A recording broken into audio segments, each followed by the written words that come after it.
Hey, what's going on, everybody? Today is April 12th, 2024, and you are listening to watching the Daily AI Show live. And I paused there for a second because it said we weren't going live for a second, but it seems to have gone now. So we're good.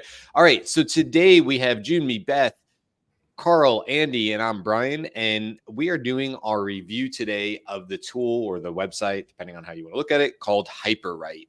Now, HyperWrite has been around for it's HyperWrite AI, I guess, technically, because it's AI.com. It's been around for a while, but they're doing some new interesting things that are sort of adjacent, tangential to what their original website was. So I think what we'll probably do is talk a little bit about what they first came out with, similar to other tools, and then we'll kind of dive into what they're starting to play around with in terms of agents. They've also got some beta stuff that came out on GitHub, and I want to dive into that as well about what happens when you start letting agents loose on your desktop versus a browser or a Chrome. So we'll talk about all of that. Does anybody want to do sort of I think maybe Carl, I don't know if you're the best for this. You were sort of maybe one of the original ones I knew from our crew that was, messing around with HyperWrite. So you want to give us sort of a starting point here? Sure. I guess so I first saw what HyperWrite, I think it was Matt Schumer in on X or Twitter, and he was talking about started talking about agents and how they can do whatever they can do. So let's backtrack a little bit in terms of when we talk about agents. I like the definition of right now, most, if not all, of the use cases for large language models for any type of AI is task driven. So here's a task, do it.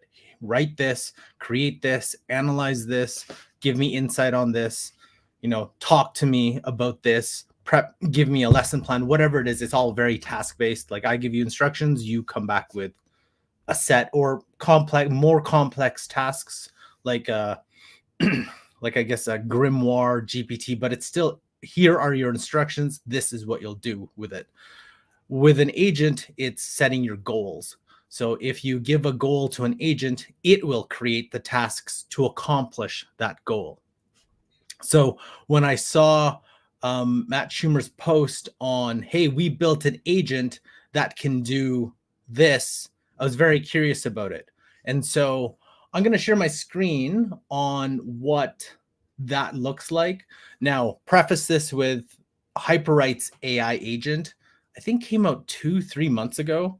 So, and everyone right now in the AI space is pretty excited about what agents could do. And you've probably seen Devin and Ethan Mollick, where he started playing around, like giving them actual goals, and it's starting to accomplish them. So here's a little bit, I would say, a little bit more previous version of Devin, and it's more browser based, and I would say it works. What is it? The Ron Burgundy line? It works 100% of the time, 60% of the time. So yeah. Okay. Let's see here. So just an AI website, but you have to have the Chrome plugin.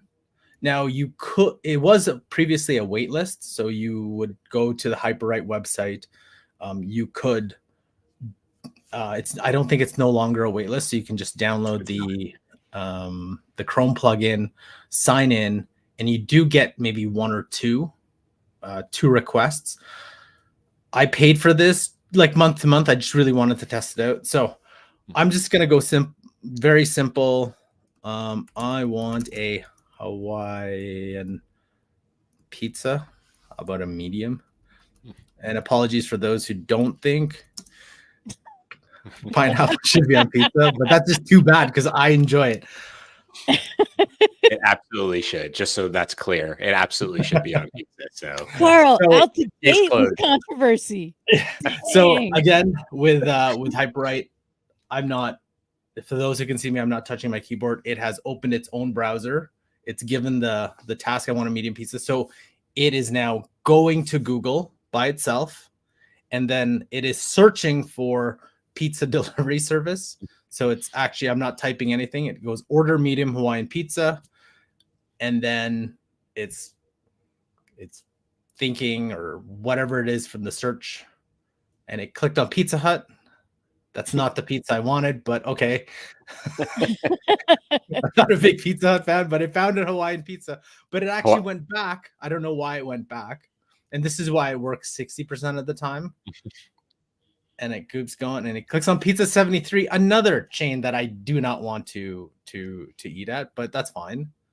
I do love that it's like Pizza Hut, nah, and it goes backwards. Even HyperWrite's like, nah, that's not right. And anything with a pop-up, it definitely it kind of either times out or it just stays there and it can't. So I have to actually it didn't like Pizza 73 only, so it went back to Google, found another pizza delivery service. It's an extensive search. It went to Papa John's. I'm like, of all the places that I don't eat pizza, well, he gave me the 3. And by the way, while this is loading, just because it happens to be pizza, I just saw the best post on LinkedIn, and it was from Kevin Dorsey, who goes by KD. He's a prominent sales figure on LinkedIn, and his post was something like, "You ever see an idea so stupid that you think, man, that's actually pretty good?" And what it was somebody said like a shower thought, and it was like, "Why doesn't anybody do cold calling for pizza?" And it's like underneath it, it's like, "Hey, Carl, I saw that you ordered the barbecue Hawaiian pizza last week. Are you hungry?" So, as you can see, it's not like it gets kind of the way there, but it's not. If I do it again, like if I pause this and it went, I don't know what it went to the French site of this. I'm not sure what's going on. So as you can see, we're now with the French site of Papa John's. Just to because Papa John's pizza in French. I mean, everything's better food-wise in French. So, so as that was just a quick demonstration of it's. This was again 2-3 months ago, so obviously the development has been much better, and you know, Devin, is you can probably see it, but you can see glimpses of what it could potentially do. So if we're reviewing HyperWrite's AI agent, I would say I would give it like a 2 or 3 out of 10 right now. Yeah. But that was like a couple months ago, and we know in the AI space, a couple months is like a lifetime. So I can just imagine once a new large language model with higher reasoning comes out, it I think boosts everything that is coming. High reasoning means it understands your query a little bit better, and then uses the environment much better. So I'm interested in what HyperWrite will be doing after those new models come out with the high reasoning, and see where this is going. And I will say my experience using the AI assistant was a little better, but I didn't give it as something as abstract or as complicated as, "Oh, please order me a pizza," right?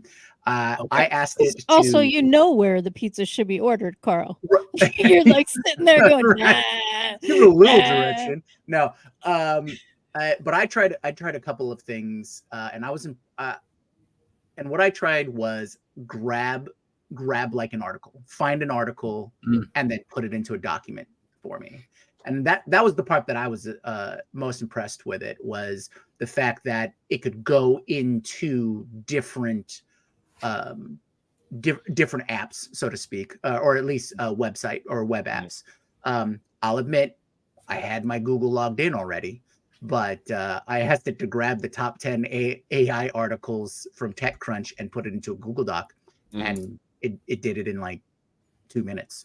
That's the other thing; it's a little slow, but for my taste. But it did it, and I think you're right, Carl. I think just give it a little more time, and it'll be up there with all with what we're expecting for agents. So I don't know if you want to go do a demo with me, because there's another thing that HyperWrite actually came out with, and it's very similar to, I think we've all seen, maybe you've all seen the Adept demo way back a year and a half ago, where Adept was actually like you type in a specific, like, I want to search a house for whatever thousands of dollars, and it came out. Again, has a very tough time with that, but they came up with similar to what Adept actually came out with, is it it records a process on your website, like whatever you're doing, and then it will mimic that process. So if you do something, so I don't know, I guess let's have some fun with this. If you have another example, while you're This is the prepping other that way. demo, while you're Oh, prepping yeah. that demo, I want to say a couple things about HyperWrite and this particular web browsing agentic function. This was actually announced by Matt Schumer, the CEO of HyperWrite, a year ago, April 13th, 2023. Oh, yes, right. And demonstrated at that time. And I'm surprised at one level that it isn't much more proficient today than it was back then. And then Adept, just for context for everybody, Adept is a very highly funded and futuristic development of agents, and its demonstrations should be much more compelling and powerful than an agent in operating on the web using your browser. So, what have you got for us, Carl? You actually have a demo of Adept? No, I don't have a demo of Adept, because I didn't see an actual use case for it, because I got the wait list and I was like, oh, okay, I guess I could do it. So it's very similar. It takes a different approach where you go through a website. So for example, my daughter, we're always trying to schedule a swimming, and you always have to wake up in the 4:30 in the morning, and you're just refreshing and refreshing and refreshing to get to a certain page to register someone for classes, and it's a pain. So I was thinking, hey, if I could create this workflow, and I'm going to start recording. I've never used this before, so I'm just going to go here and swimming lessons. So I want to see what it actually does. And for those who can't see the screen, it like sort of in between Carl's clicks, a little HyperWrite little bubble pops up and it says processing. We're kind of capturing as he's moving around the website. So basically, it's recording what Carl is doing on the website as he moves through to find like swim lessons and stuff. Okay, so I'm just gonna let's hit this page, get ready to register, because okay, well, maybe a couple more clicks. Search for courses. Oh, let's go back. Oh, it actually took that. Okay, Yeah, so I'm gonna create it. So let's get right to the customer details, and we'll stop that, and we'll save that. So now we're taken to the HyperWrite website. Okay, and I have to log in to my own HyperWrite account. Yeah, I'm surprised it didn't just pull it up. Okay, so as you can see, here are the steps. So I'm just going to run this workflow, and I want to see what it does.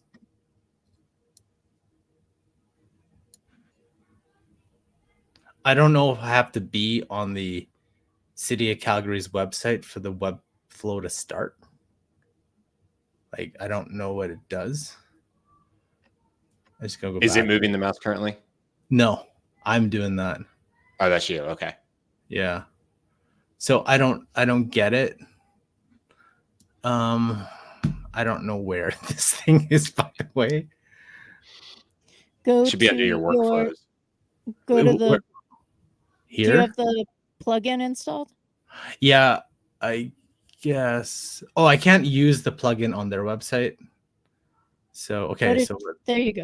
That's where it is. That's what I'm saying. Okay, there it is. Okay, there you go. Okay, so it did pull up the website. Yeah, and now it's got a list of actions that it needs to do that it pulled up on the right hand side that mimic what Carl had told it to do.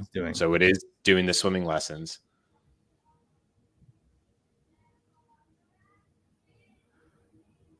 So as it's going through this, can you all think of potential use cases where it would do this? Like, what kind of use cases do you think would benefit of this? I'm gonna think. I've used it in the past as a cheap web scraper. Okay. Because it's essentially a macro. So if you can teach it the recipe, it'll do it. So Yeah. yeah.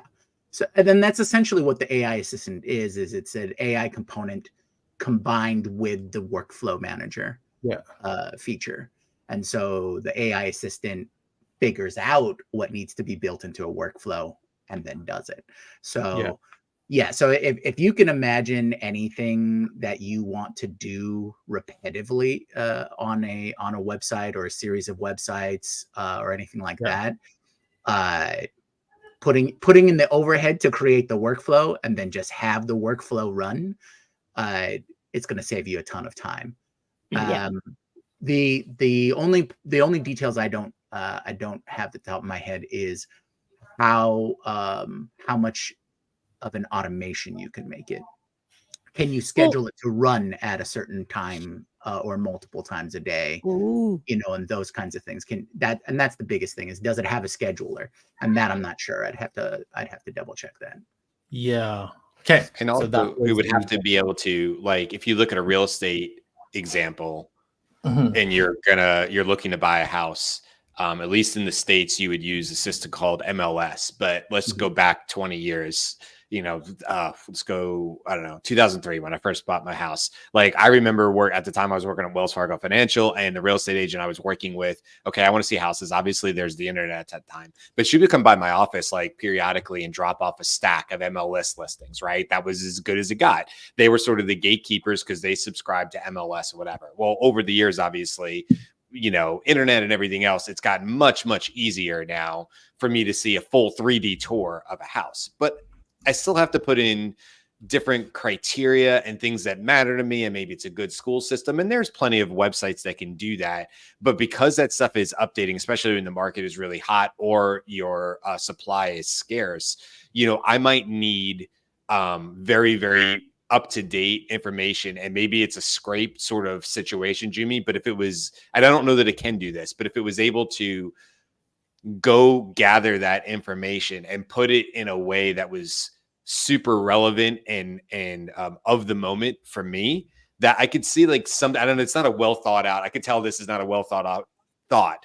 I get that, but that's where my brain is like, oh, in a situation like that where I would want to run this automation, it's not to a static web page, because then you would just save the link. There's no value for telling it to go through all these steps. You would just simply say, go to the website, so if it already exists at a website and it's already curated, there's probably not a value to it. But maybe, Jimmy, like you're saying, if I needed to go to 3 different websites to gather it, because maybe something I'm doing needs the most recent, weather data, I'm organizing T-ball for my kid or something like that, and I want to bring in what field we can go to, what the weather is going to be like, and maybe one other piece of data that are all sitting on 3 different sites, easily accessible, but maybe I need to gather that data somehow or bring it together. I don't know. I mean, it's like, it would have to some point take that information and then send it to you or save it or compile it, which is where it's, to me, at least this part, we're about to talk about that self-operating computer, which does solve for this, but it would have to put the information somewhere. So what I want to point out with Carl's demo, I don't know if you still have like the that it was showing as it did it. I think one of the uses that I think what Carl showed is actually a really good use. You are looking for swimming lessons every year, but not during the year, right? He lives in Canada. They're not swimming, or maybe you are. Maybe you're doing whatever you're doing. It's indoor swimming. So yeah. Okay. Outside. Swim outside. We do that. No That's matter what kind of year is. But if that website gets updated, and so that link is not in the same place, it did not actually say go to this coordinate and click it. It said search for swimming lessons, and then click on swimming lessons, and then search for. So that kind of thing I think is really helpful. If you have something that you're doing episodically and you don't want to figure out where the link is in the new freaking whatever of the page. AI is great at that, right? Like, it takes it all in, it processes it all at once, boom, got the link, all that kind of stuff. I think this is a great use for that. So what I want to do is I'm going to share my screen here and say, I want to go backwards and then I want to go forward, because Carl, where you sort of came in was HyperWrite's personal assistant, I think is what they call it. But they use the buzzword agent. I don't blame them. I would too. But when we think about HyperWrite before that, what I have up on my screen is kind of what they were originally known for. And there's many other tools that do stuff like this. So for instance, you could rewrite content, flexible auto write, Scholar AI, explain it to me like I'm 5, a writing assistant, a LinkedIn post generator. We've seen many, many of these where it's just running some sort of GPT-4, whatever it is on the back end, and it's just giving you a better answer, or not a better answer. It's giving you an answer. Sometimes, I don't know if HyperWrite does. I don't want to take anything away from them. They might be using a mixture of models here to a certain extent to provide a better answer. But text summarizer, things like this that are sort of baked GPTs almost that do a specific task. That's sort of what HyperWrite first, as far as I knew, that's what they came out to do. Then they came out a year ago, which I'm shocked to hear that was like a year ago, almost to the day, with what they wanted to do with the personal assistants. And then more recently, they have come out with something that they put out. Whoops, I didn't mean to stop sharing that. What they came out on, and it's actually on GitHub. And so let me share that really quick.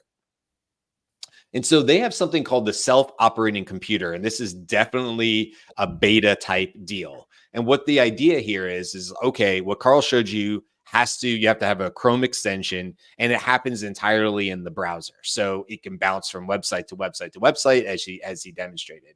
But then they have something called self-operating computer that you actually would download onto you do a Python download onto your computer and you run it locally. So this is actually pretty cool. We messed around with this the other night. I'll show you what this screen pops up. It looks just like this on the screen. It's a big old green screen, and it says, ask a computer to do anything. You hit OK. And then you can quite literally do that. And the difference here is that unlike being tied to the browser, I ran several examples the other day where I was able to say, let me give you an example. Find the top pop song of 2003. Then open Spotify. So totally different app on my computer, right? Then search for it and play it. Okay, so in that example, we used a little bit of an LLM. We had to use something to go search for that information. So it decided to go open Chrome, do the search, find the answer, copy the answer, which it was using OCR for, then open up Spotify, paste that answer in there as text, and actually search and run and hit play. Now, is it perfect? No, like Carl was showing, it misses the mark because it's literally trying to figure out, it's taking GPT-4 vision screenshots. It's looking at your screen and saying, I believe this is where the square or rectangle is that I need to click. And actually, I'll show you, you can actually watch it run. It reminds me a lot of God Mode from back like a year ago, or Baby AGI, where you're seeing the process run as it goes. It's saying in the PowerShell, what I would need to do next is open it up on the desktop. Then it'll say, I found it. It's now active. Now I need to click on it to open it and press enter. And then if it does it, it'll say it. If it doesn't do it, it'll try like almost continuously. You actually have to shut down the PowerShell to stop it. There's no like stop feature, but it will continuously try, and it'll come up with different ideas like minimizing if I don't touch it, it'll minimize my browser so we can just see my desktop to then go and maybe find the file that I was talking about or whatever. So another example of that was like, let me just share this tab. Very, very simple. But this says, I said, do research on what the company HyperWrite does. Open up a Google Doc and write the summary in the Google Doc, and then save the file as HyperWrite test. And if you're looking at my screen, that's exactly what it did. It went and did the research. It opened up the Google Doc. It wrote the information into the document and then saved it for me based on what it did. So very, very cool. And I can show you unfortunately, to try to run it would be tough because it bounces between my screens, and I also can't touch anything. And then for it to be all on the screen would be tough for this show. But I can at least show what it looks like in the, and I'll just have to do entire screen here. So this is what it looks like. This is just the PowerShell, so there's nothing new here. And if I go here and I do a operate is the exe, and then it'll pause here for a second, and then it should bring up the green screen. There you go. And then I hit OK. And then that's basically it. Now I'm just in the command shell, and this is where I would tell it to do something. So this is where I would say, like I just did before, I might say, do research about the podcast, the Daily AI Show, then open a new Google document and paste the answer in the doc. Save the document as DOS. Okay. Now, whether this will work, whether you'll be able to see anything, I'll let it go for just a second here, just to see if it'll move anything on this screen. But sometimes it moves it on my other screen, and then you won't be able to see it. So we'll just see if we get anything. Just to clarify, because if you're watching this, we refer to ourselves as DOS, Daily AI Show, DAS. You are also watching a shell environment. And so if you're of a certain age, you might think that this is DOS, DOS, and it is like, where that was not what he meant. Okay, so you guys can't see it because it opened it up and I can't move it. But here's what it's doing. It opened up Chrome. It searched the Daily AI Show podcast. It's now opening up one of the files about our show, or one of the websites about our show. It's telling us in the command prompt, you can see it. I'll press enter to start the search. It did that. So it's got the search, and now it's just waiting. We'll have to see what it thinks it needs to do next, because we have the search. So now it's saying, okay, that didn't work. I'll try another method. It did actually work, because I'm looking at it on the, it's opened in a new Chrome tab.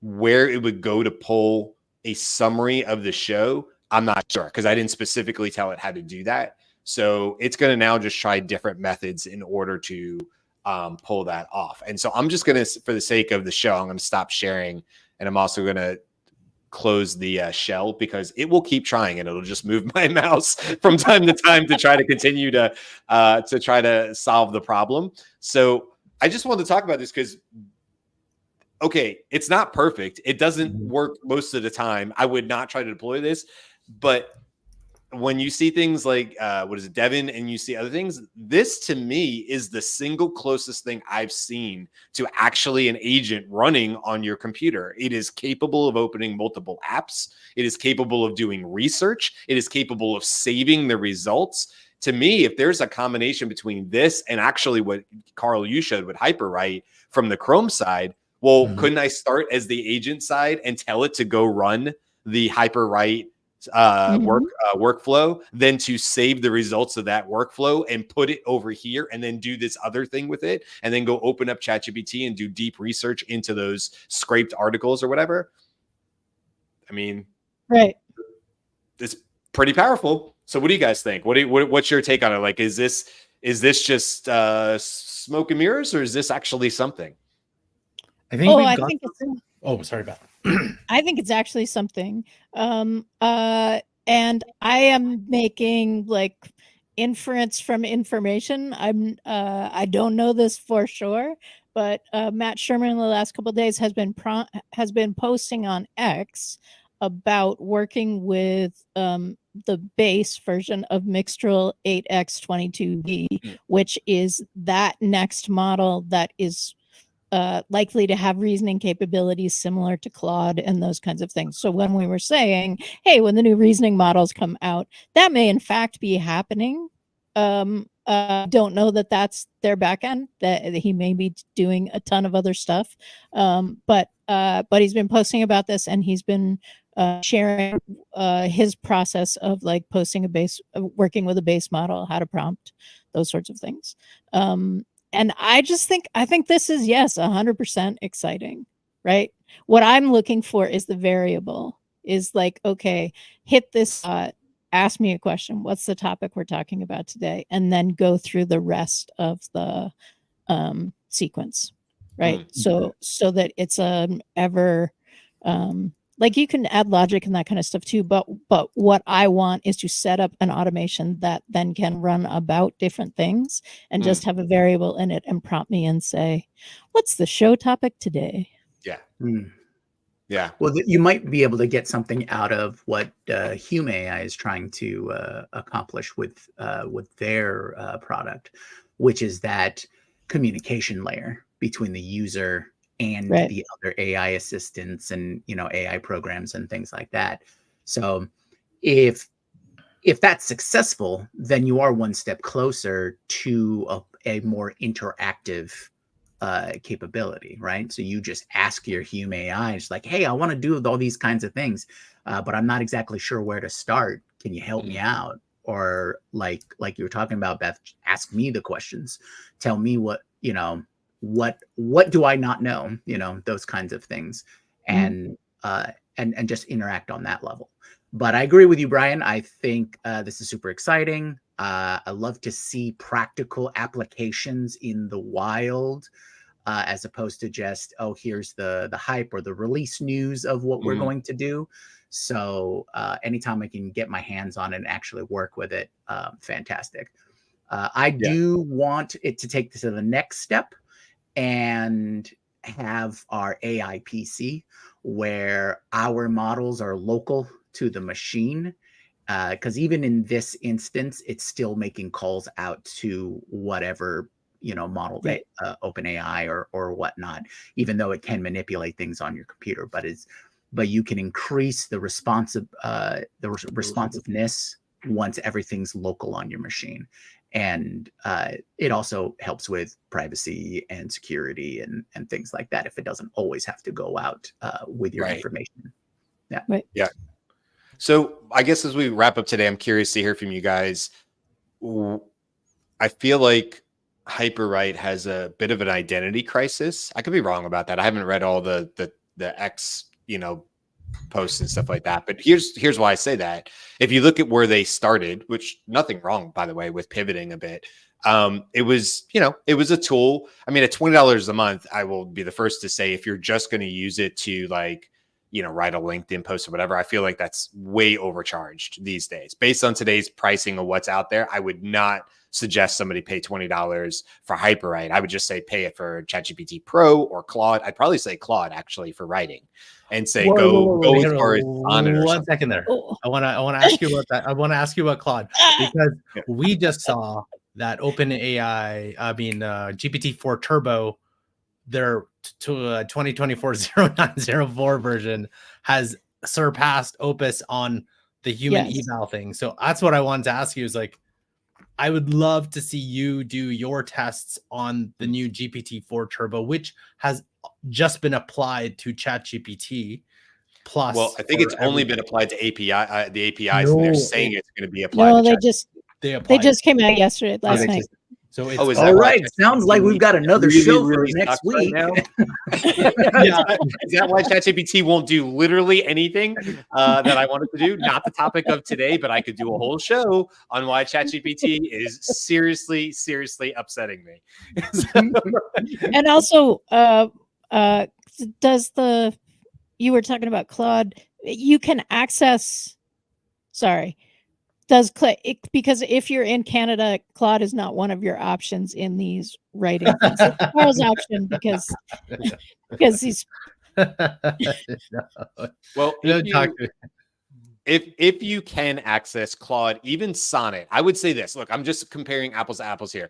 Okay, HyperWrite. So explain this to me like I'm 5. Write me a LinkedIn thing. Summarize this email for me. Give me a better email response. Any of these, I just threw out 5, right? And there's more on HyperWrite. You could literally do any of those and at a high quality using the free version of Claude. Sonnet, the middle one, will do just fine. I promise you. I used it forever and ever on the free side. So paying $20 a month for that's crazy to me. Now, if you find some unique use cases for some of these workflows like Jumi was talking about, and you're running them a couple of times per month, and also they've got to be saving you X amount of time doing those workflows, like you taught it once and now it's saving you time and energy for $20 a month, sure. But you would have to have some really unique use cases at this point. And then we see what they're doing. And by the way, this is like you can do the self-operating thing from GitHub for free. You don't need to pay HyperWrite. I didn't pay HyperWrite for anything. I just used the GitHub and downloaded it.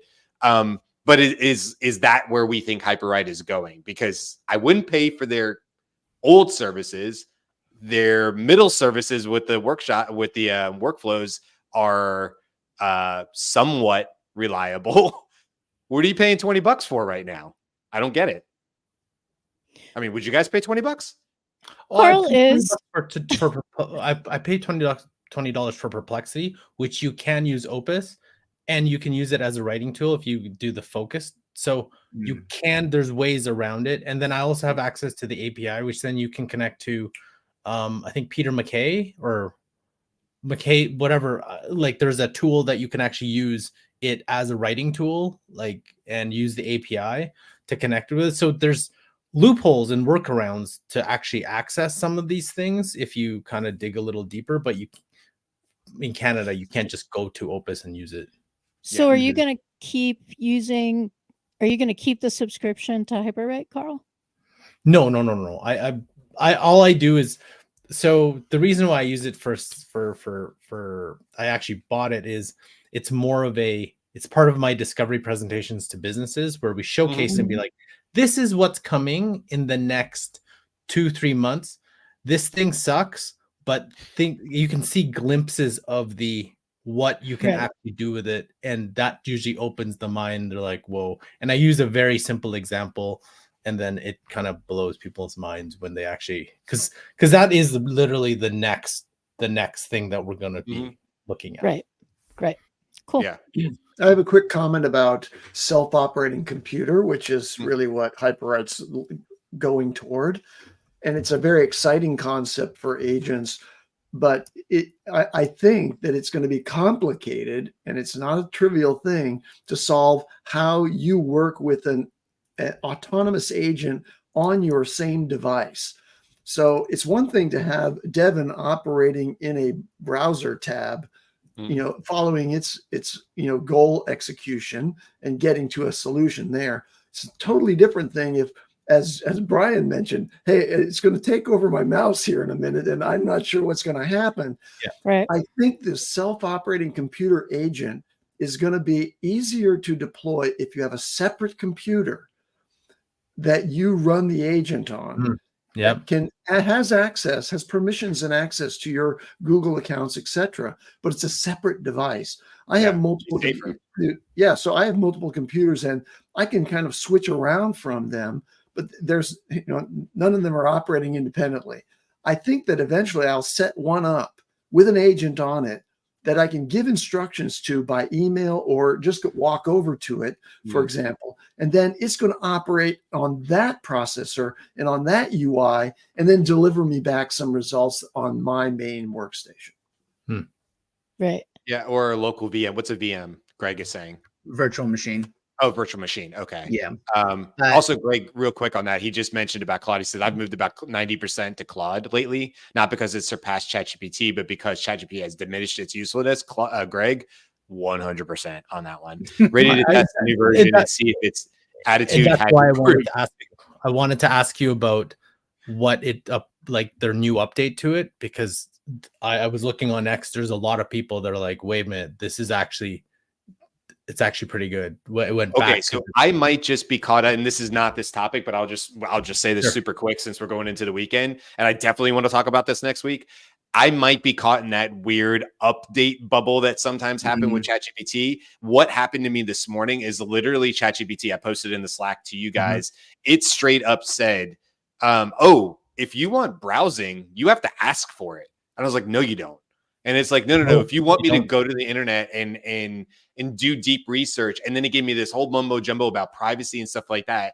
And so I was literally rerunning prompts, sales prompts that I had written 6+ months ago. And I was like, wait. Luckily, I had the results of the prompts in my prompt library showing the examples. The old results were far better than what I was getting just this morning. Is that going to get better in the next 24, 48 hours? I have no idea. But if this is what the new model is, I ain't seen it. But I could just be in that weird bubble. This is a real-time thing. So I don't know. Because there was actually somebody who posted that it's actually doing web searches on the down low. Like you don't have to ask for it, but it's actually doing the search. Like the person actually put it in, and you know how like you have the Bing like little circle thing. Mhm. It doesn't even do that. It actually No, it doesn't provided do the that. answer. Yeah, it's What I mine don't know. does, Like it says, mine sometimes it says, does. Weird.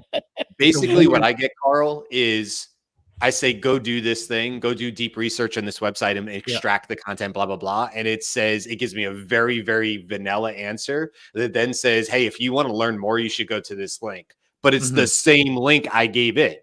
What is the sense of that? Why do you need to give me the link back that I just gave you to ask you to do the research? Why would I need an AI if you're just going to tell me, hey, you know what would be a great link? This investor page for BlackRock.com. Hey, thanks. I thought about that actually, and I asked you to do that. So we're in this weird, like, pointing guns at each other, and I don't understand because ChatGPT is like, hey, lazy, go do it yourself. And I'm like, what do I have you for? So, ChatGPT is that person in the meeting that you're with who repeats the idea that you just said 3 minutes ago as a totally new idea. That's right. I figured it out. Yeah. This The is gonna CEO that blow takes you your all ideas. away. Okay, we have to ChatGPT is wrap only this up. 2 and we'll years keep old, going. and it's already quiet quitting on us. So We have to wrap this up because we can go on forever. Obviously, hopefully you guys got something out of HyperWrite. Look, I agree with everybody else. I think the self-operating computer is super cool. I think the workflows could actually be really cool. The original stuff, that HyperWrite stuff, I think there's other ways to do that. We've discussed that. So what's our honest review? I don't know that we would necessarily pay for it, but keep an eye out for what they're doing, because very quickly they could have an update that just changes a lot of what we said about workflows, but they need to work, 99% or at least 90% of the time effectively before it's going to be worth anybody's time. Otherwise, you're just going to be frustrated. So, all right, next week we have a whole lot of new topics. What are they? I don't know. We're going to figure that out, and then we're going to come back and talk about them next week. So ChatGPT Turbo will be one of them. I think it's so. Come on back next week and hang out with us again. Thanks for all the comments. Thanks, Greg, and everybody else. And we will see you on Monday. Until then, bye. aloha.